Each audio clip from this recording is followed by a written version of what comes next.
Assalamualaikum warahmatullahi wabarakatuh. Apa kabar anak-anakku semua? Ibu berharap semoga di awal tahun dan juga awal semester kedua ini kita tetap dan selalu sehat, bahagia, penuh semangat untuk terus belajar dan beraktivitas yang bermakna. Baik, masih bersama Bu Asih, kita akan melanjutkan pembelajaran kimia kelas 10. Dan kali ini kita akan mempelajari tentang larutan elektrolit dan non-elektrolit. Namun sebelum kita mempelajari tentang ini, ada baiknya kita ingat kembali apa itu larutan. Jika gula pasir dimasukkan ke dalam air, maka akan kita dapatkan campuran gula pasir dan air. Dan campuran ini merupakan campuran yang homogen. Campuran yang homogen disebut dengan larutan. Jadi kita menyebutnya ini larutan gula pasir. Berdasarkan daya hantar listriknya, suatu larutan dibedakan menjadi dua, yaitu larutan elektrolit dan larutan non-elektrolit. Perhatikan gambar berikut ini. Ada garam dapur. Jika garam dapur ini dimasukkan ke dalam air, maka akan diperoleh larutan garam dapur. Dan ketika larutan garam dapur ini diuji dengan alat uji elektrolit, ternyata larutan garam dapur dapat menghantarkan arus listrik. Dari sini tentu timbul pertanyaan, mengapa larutan garam dapur dapat menghantarkan arus listrik? Dan larutan apa sajakah yang dapat menghantarkan arus listrik? Untuk mengetahui jawabannya, simak baik-baik videonya berikut ini. Dan untuk pembahasan larutan elektrolit dan non-elektrolit, ada 3 yang akan kita bahas. Baiklah, kita bahas yang pertama, yaitu daya hantar larutan. Anak-anakku semuanya, tadi sudah Ibu sampaikan bahwa berdasarkan daya hantar listriknya, larutan dibedakan menjadi dua. Ada larutan elektrolit, yaitu dapat menghantarkan arus listrik, dan larutan non-elektrolit, larutan yang tidak dapat menghantarkan arus listrik. Nah, bagaimanakah kita tahu bahwa suatu larutan itu merupakan elektrolit atau non-elektrolit? Kita bisa mengujinya dengan menggunakan alat uji elektrolit. Gambarnya semacam ini.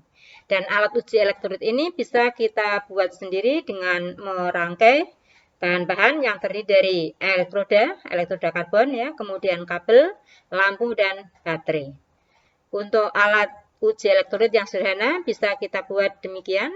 Dan alat ini siap digunakan jika kedua elektroda ini ditempelkan, ternyata lampu ini sudah menyala. Lalu bagaimana cara menggunakannya? Untuk larutan yang diuji, nih kita lihat, dimasuki elektroda, jadi elektrodanya dimasukkan ke dalam larutan yang akan diuji.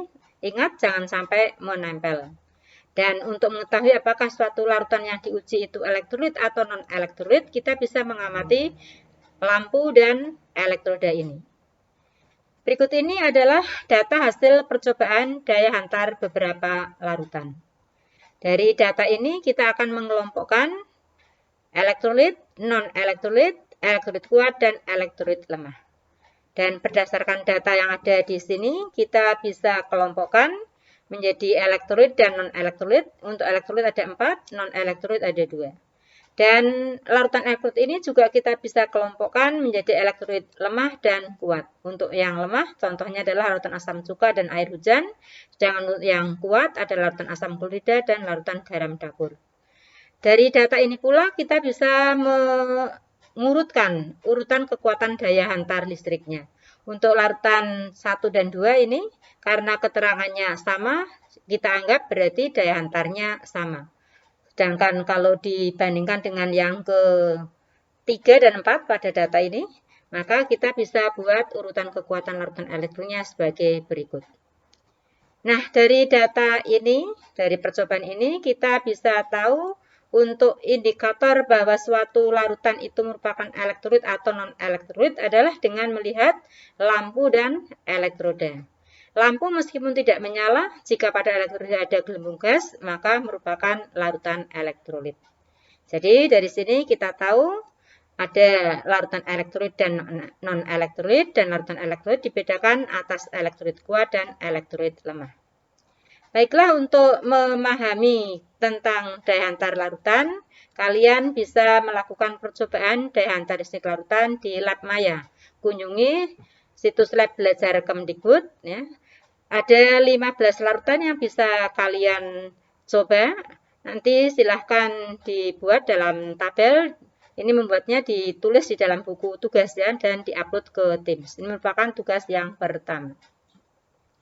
Baiklah, kita langsung ke materi yang kedua, yaitu mengapa larutan elektrolit dapat menghantarkan arus listrik. Perhatikan gambar berikut ini. Garam dapur jika dimasukkan ke dalam air, ternyata garam dapur ini akan terurai menjadi ion Na positif dan Cl negatif.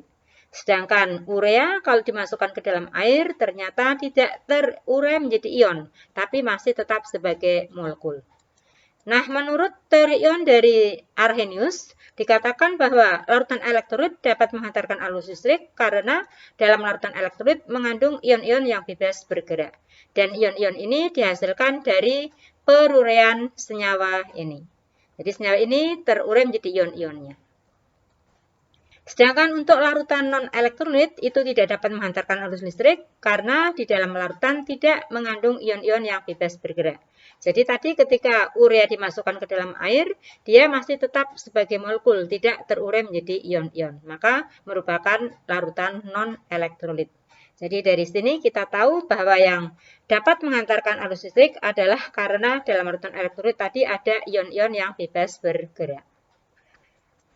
Ya. Untuk secara kuantitatif, maka kuat atau lemahnya suatu larutan elektrolit ini dapat dinyatakan dengan derajat ionisasi atau derajat disosiasi yang dilambangkan dengan alfa. Alfa merupakan perbandingan antara jumlah zat yang mengion dengan jumlah zat yang dilarutkan. Bisa ditulis dengan persamaan matematika demikian. Adapun harga alfa adalah lebih kecil 1 dan lebih besar dari 0. Jadi antara 0 sampai dengan 1. Dari harga alfa ini kita bisa tentukan apakah suatu larutan itu merupakan elektrolit kuat, elektrolit lemah, atau non-elektrolit. Jika alfa mendekati 1 atau sama dengan 1, maka sebagian besar atau semua molekul terionisasi. Jadi terionisasi sempurna. Maka ini merupakan elektrolit kuat. Jika harga alfa mendekati 0, maka hanya sedikit molekul terionisasi atau terionisasi sebagian. Maka ini merupakan elektrolit lemah. Dan jika harga alfa sama dengan 0, maka tidak ada molekul yang terionisasi. Maka larutan ini merupakan larutan non-elektrolit. Iya, lalu bagaimanakah ion-ion dapat menghantarkan arus listrik? Arus listrik terkait dengan pergerakan partikel-partikel bermuatan. Pada rangkaian luar atau kawat, arus listrik merupakan aliran elektron. Sedangkan pada rangkaian dalam atau larutan, maka arus listrik merupakan aliran ion-ion. Elektron yang berasal dari kutub negatif baterai ini akan mengalir menuju ke elektroda karbon, sehingga elektroda karbon ini menjadi bermuatan negatif. Nah, elektroda yang bermuatan negatif disebut dengan katode. Sebaliknya, elektroda yang lainnya yang dihubungkan dengan kutub positif baterai ini akan menjadi bermuatan positif dan disebut dengan anode. Dan bagaimanakah ion-ion yang ada di dalam larutan ini bisa menghantarkan arus listrik? Simak baik-baik keterangan berikut ini. Jika larutan HCl kita uji dengan alat uji elektrolit, larutan HCl dapat menghantarkan arus listrik. Nah, kita lihat di sini di dalam larutan HCl ini terion menjadi ion H positif dan Cl negatif. Ion H positif di dalam larutan ini akan menyerap atau menangkap elektron berubah menjadi gas hidrogen dan ini terjadi di katoda. Nah, lalu elektron ini dari mana? Nah, elektron ini berasal dari reaksi di anode di mana sel ini, ion Cl akan melepaskan elektronnya. Nah, ion-ion Cl dalam larutan ini akan tertarik ke anode ya, jadi melepaskan elektron dan membentuk gas klor. Nah, elektron yang diserap oleh anode ini akan diteruskan kembali ke kutub positif baterai dan selanjutnya ke kutub negatif baterai. Dan dari reaksi pada katode dan anode ini bisa kita gabungkan menjadi satu demikian. Jadi di katode ada reaksi penangkapan elektron, di anode ada reaksi pelepasan elektron. Kita gabungkan jadi satu menjadi reaksinya seperti ini. Nah, nyala lampu ini akan semakin redup dan akhirnya padam jika semua ion H positif telah berubah menjadi gas hidrogen dan semua ion klor telah berubah menjadi gas klor. Selanjutnya, jika energi listrik mencukupi untuk pengurian air, maka pelarut air di sini akan berubah menjadi gas hidrogen dan oksigen. Nah, dari sini kita tahu apa yang menjadi petunjuk untuk kekuatan daya hantar listrik larutan. Ya, silahkan kalian cermati. Berikutnya adalah senyawa-senyawa pembentuk elektrolit dan non-elektrolit. Ya, zat terlarut di dalam air ini bisa berupa senyawa kovalen, bisa berupa senyawa ionik. Untuk senyawa ionik berarti berikatan ion. Nah, jika senyawa ionik ini di dalam air, dilakukan dalam air, maka akan terdisosiasi. Dan ini membentuk elektrolit, membentuk larutan elektrolit. Contohnya adalah ini. Untuk senyawa kovalen, kita tahu dibedakan atas senyawa kovalen polar dan non-polar. Untuk senyawa kovalen polar, jika dimasukkan ke dalam air dan terionisasi sempurna, maka akan membentuk elektrolit kuat. Contohnya adalah larutan-larutan ini.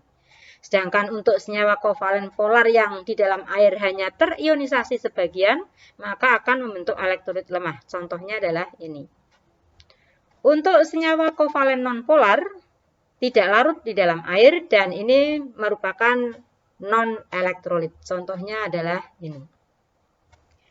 Ada beberapa senyawa kovalen polar yang di dalam air ini tidak terionisasi, maka ini pun akan membentuk larutan non-elektrolit. Contohnya adalah larutan-larutan ini.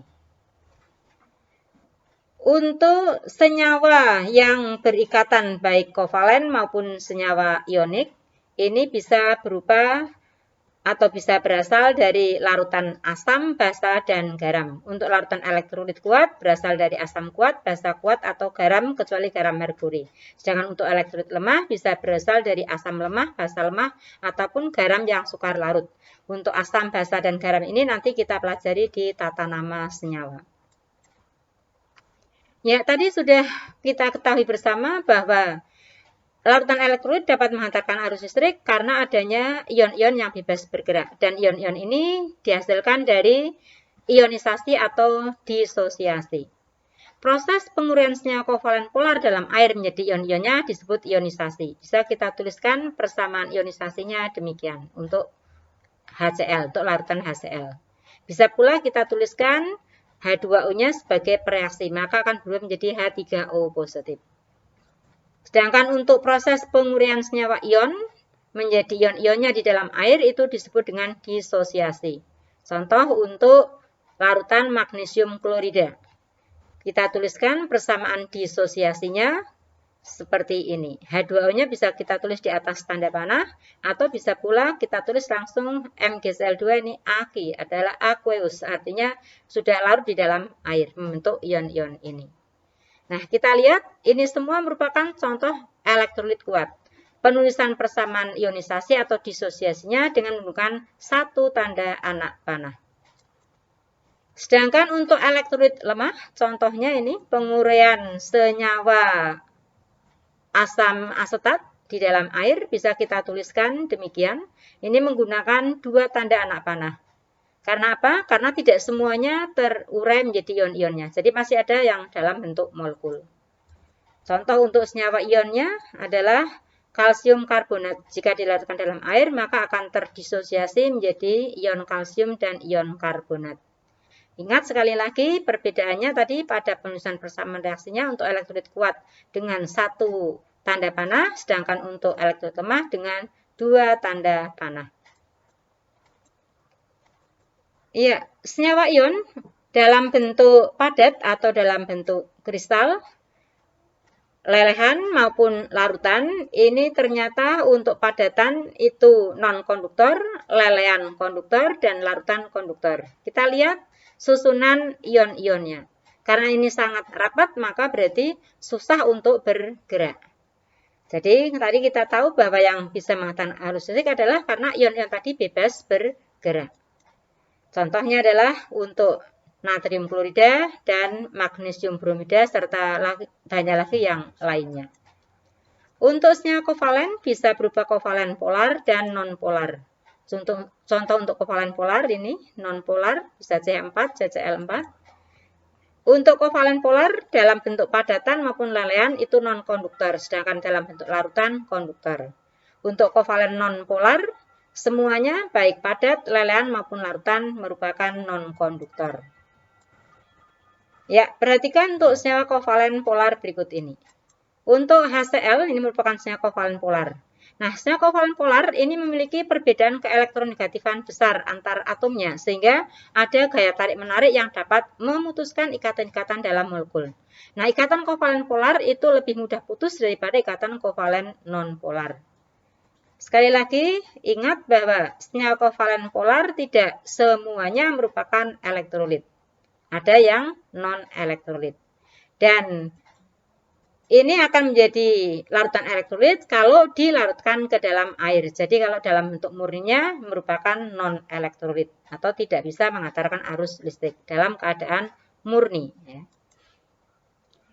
Untuk larutan non-elektrolit, bisa berupa senyawa organik molekuler yang larut, contohnya adalah ini.